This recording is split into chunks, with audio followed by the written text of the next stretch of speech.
अब बालक नामदेव अपने नाना जी के साथ पूरी श्रद्धा और भक्ति के साथ भगवान विट्ठल की, भगवान कृष्ण की आराधना करने लगे।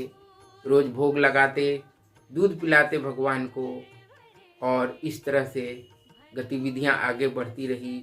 एक दिन भगवान विट्ठल ने नामदेव जी से पूछ लिया कि अपनी कोई इच्छा तो बताओ। तो नामदेव जी ने कहा, मेरा कोई बाल सखा नहीं है, आप मेरा बाल सखा बन जाइए। फिर भगवान नामदेव जी के बाल सखा बन गए।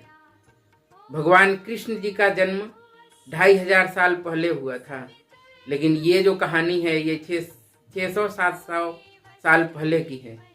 भगवान बालक बन जाते और नामदेव जी के साथ खेला करते। नामदेव जी को बहुत आनंद आ रहा था, भगवान जी की संगति जो मिल रही थी। फिर नामदेव जी बड़े होने लगे, युवा बन गए और भगवान का भजन, भक्ति का प्रसार पूरी तल्लीनता के साथ करने लगे। भक्तों की मंडली थी, उसमें बहुत अच्छे अच्छे भक्त थे। मुक्ताबाई थी, नामदेव जी थे, गोड़ा कुम्हार था, चोखा मेला जी थे।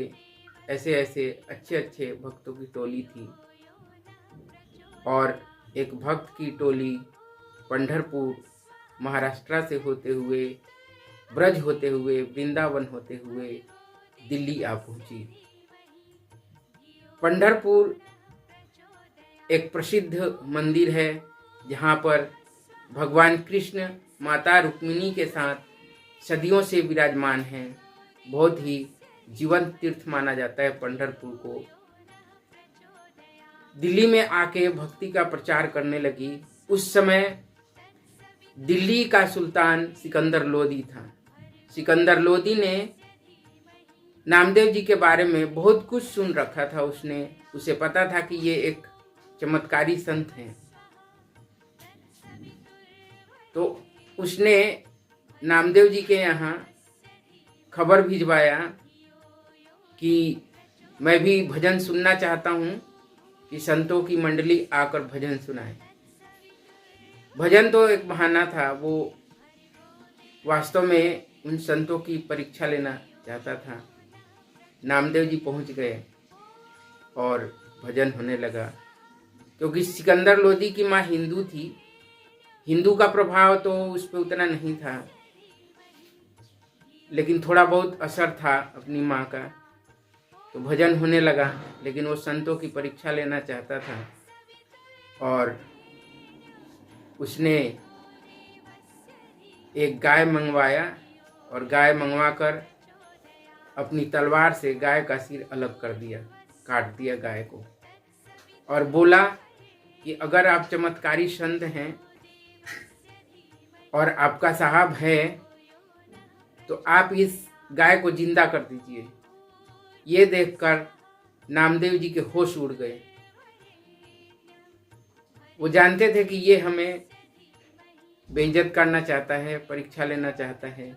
उन्होंने कहा कि मैं कोई चमत्कारी संत नहीं हूँ, मैं तो साधारण सा भक्त हूँ, कीर्तन गाता हूँ, भजन गाता हूँ और भक्ति का प्रचार करता हूँ।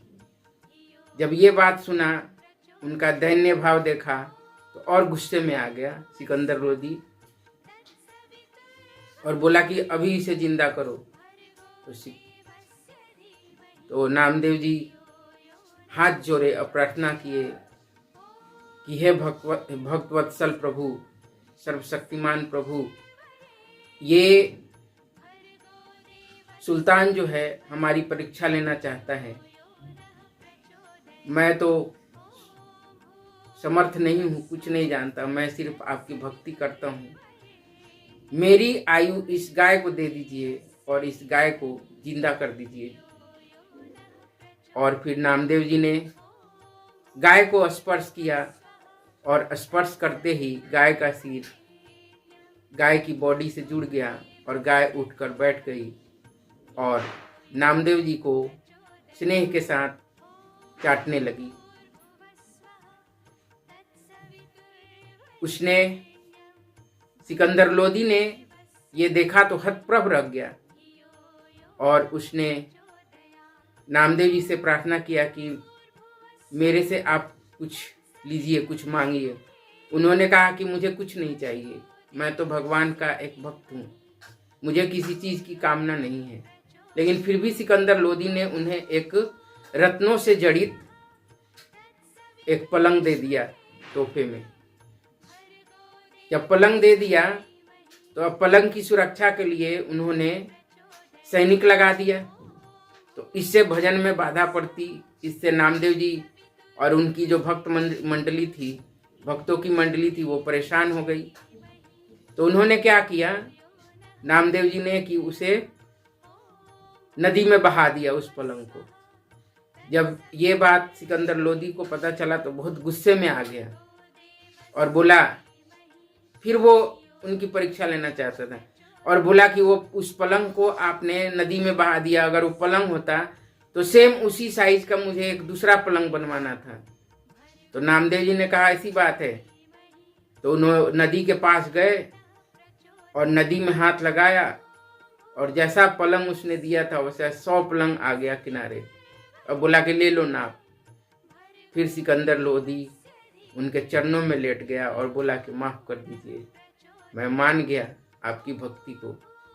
और इस तरह से उसे विश्वास हो गया कि इन हिंदू सिद्ध संतों में कुछ खास बात है, कोई ना कोई खास बात है।